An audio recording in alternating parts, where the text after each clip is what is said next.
Madame, Monsieur, bonjour, bienvenue dans Chine-France, le journal, votre émission quotidienne d'information sur la Chine. Tout de suite, les titres de ce journal. Après une série de cas récents, dont plusieurs liés au variant Omicron, la ville de Tianjin a décidé de tester ses 14 millions d'habitants. Plus de 1,21 milliard de Chinois sont complètement vaccinés contre la Covid-19. En raison des strictes restrictions sanitaires afin de contenir la pandémie, Pékin entend développer son trafic aérien lors des 2 prochaines années. À Yiliang, dans la province du Yunnan, une route de 6,3 km avec 68 virages est connue comme une merveille dans l'histoire mondiale de la construction.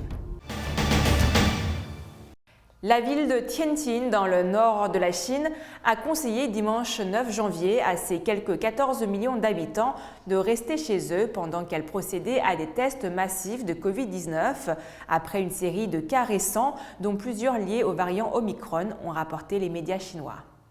Tianjin, grande ville portuaire à environ 150 km au sud-est de Pékin, a lancé dimanche une campagne de tests Covid-19 de grande ampleur en réponse à la découverte de 40 cas positifs ce week-end, ont indiqué les autorités sanitaires de la ville. Les 2 premiers cas, une écolière de 10 ans et une employée de centre de soutien scolaire âgée de 29 ans, ont reçu leur diagnostic samedi matin. Les autorités chargées du contrôle des maladies infectieuses ont indiqué qu'il s'agissait du variant Omicron. Le traçage des cas contacts a été effectué et une campagne de tests de dépistage a été menée dans les zones à haut risque de la ville. Dimanche soir, à 21h, 38 nouveaux cas avaient été découverts, dont plusieurs élèves de primaire et de secondaire et des membres de leur famille. Zhang Ying, directrice adjointe du Centre de prévention et de contrôle des maladies infectieuses de Tianjin, a indiqué durant une conférence de presse organisée samedi que le virus avait circulé dans la ville par l'intermédiaire de 3 contacts. L'enquête se poursuit pour identifier la source de ce nouveau foyer, a-t-elle précisé. L'an dernier, Tianjin a été la première ville de la partie continentale de la Chine à faire état d'un cas Omicron. Le 13 décembre, les autorités municipales ont annoncé le test positif au nouveau variant d'un voyageur arrivé de Pologne le 9 décembre. Cependant, les autorités sanitaires ont indiqué que rien ne prouve à ce stade la théorie affirmant que le nouveau foyer épidémique serait lié à ce cas Omicron. La ville de 14 millions d'habitants a commencé à tester tous ses résidents dimanche matin. Cette campagne de test doit s'achever lundi, ont indiqué les autorités. Le code santé des résidents, ne s'étant pas présenté dans les délais pour effectuer un test, passera à la couleur orange, indiquant que leur état de santé reste à confirmer. Le gouvernement municipal a annoncé dimanche soir une nouvelle réglementation plus stricte encadrant les déplacements hors de la ville. Il est recommandé aux résidents de ne pas quitter la ville, sauf en cas d'extrême nécessité. Les voyageurs devant quitter la ville devront être munis d'un code santé vert et d'un test PCR négatif effectué moins de 48 heures avant leur départ. La ville renforce également les mesures encadrant les déplacements en direction de Pékin pour garantir l'état de santé des voyageurs. Le Centre de prévention et de contrôle des maladies infectieuses de Pékin a annoncé dimanche que les individus faisant habituellement le trajet entre Pékin et Tianjin doivent télétravailler. Les trajets non essentiels entre les 2 villes sont déconseillés. Dans le reste du pays, le foyer épidémique de Xi'an, dans la province du Shanxi, est progressivement maîtrisé. Les foyers découverts dans les provinces du Henan et du Zhejiang ainsi qu'à Shanghai sont liés entre eux et ont été détectés à un stade précoce, a indiqué He Qinghua, cadre de la Commission nationale de la santé, durant une conférence de presse organisée samedi. Et plus de 1,21 milliard de Chinois ont été complètement vaccinés contre la Covid-19, a déclaré samedi 8 janvier un responsable chinois de la santé lors d'une conférence de presse. Selon un bilan établi vendredi, près de 2,89 milliards de doses de vaccins Covid-19 ont été administrées sur la partie continentale de la Chine, a précisé Mi Feng, porte-parole de la Commission nationale de la santé. Notant qu'il y avait eu une moyenne quotidienne de près de 1,9 million de nouvelles infections dans le monde au cours de la semaine dernière, le porte-parole a déclaré que la Chine était confrontée à une pression accrue à cause des cas importés de Covid-19. Il est impératif que nous nous en tenions à l'approche de prévenir les transmissions entrantes et une résurgence nationale, a-t-il indiqué. Il a exhorté les autorités à tester tous ceux qui doivent être testés, à mettre en quarantaine tous ceux qui doivent être mis en quarantaine et à traiter tous ceux qui doivent être traités. Il a également noté que des efforts résolus doivent être déployés pour s'assurer que les habitants ont accès aux produits de première nécessité et aux services médicaux. La sensibilisation à la prévention et au contrôle de la Covid-19 doit être plus que forte à l'approche des vacances de la fête du printemps, a-t-il précisé.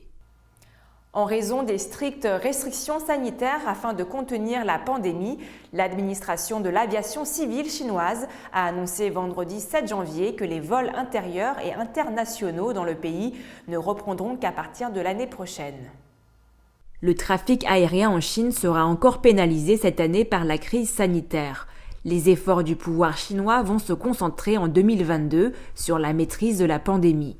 Pékin entend développer son trafic aérien lors des 2 prochaines années. Cette politique s'est intensifiée à l'approche des Jeux olympiques d'hiver de Pékin et le début de la saison des voyages pour le nouvel an lunaire. Après la consolidation de ses efforts en matière de contrôle et de prévention du Covid-19, la Chine se consacrera à la croissance, a indiqué l'administration de l'aviation civile à l'occasion de la publication d'un nouveau plan de développement sur le secteur. Selon elle, les autorités chinoises visent la période 2023-2025 pour dynamiser ce secteur afin d'augmenter le nombre de ses vols intérieurs et de rétablir ceux du marché international.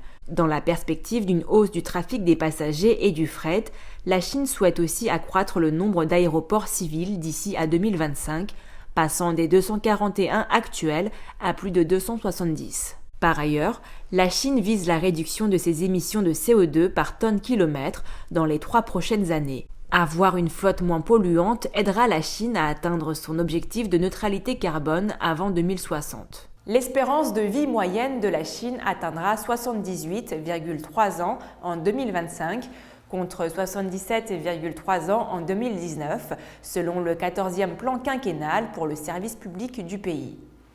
Le nombre total des lits dans les maisons de retraite atteindra 10 millions en 2025, selon le plan publié lundi par 21 départements du gouvernement, dont la Commission nationale du développement et de la réforme.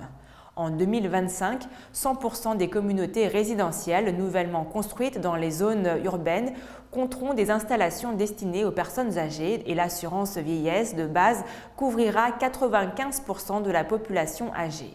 La superficie des installations sportives par habitant atteindra 2,6 mètres carrés en 2025 d'après le plan. L'espérance de vie moyenne en Chine est passée de 67,8 ans en 1981 à 77,3 ans en 2019, selon un livre blanc publié en août par le Bureau d'information du Conseil des affaires d'État. La qualité de l'eau de Peiyangtian, le plus grand lac d'eau douce du nord de la Chine, s'est considérablement améliorée en 2021, selon le département de l'écologie et de l'environnement de la province du Hebei, où se trouve le lac.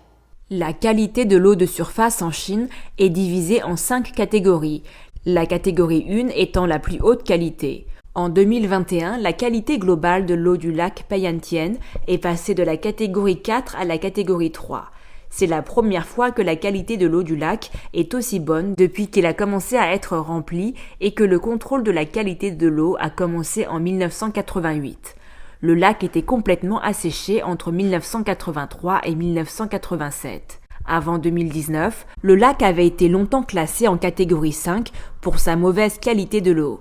En avril 2017, la Chine a annoncé la création de la nouvelle zone de Xiong'an, située à environ 100 km au sud-ouest de Pékin et s'étendant sur 3 districts du Hebei.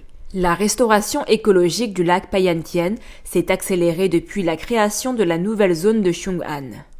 Le 4 janvier, le ministère des Transports a publié l'annonce des candidats des 10 plus belles routes rurales de 2021. Parmi eux, une route de 68 virages figure dans la liste des candidats de la route la plus populaire devant ma maison.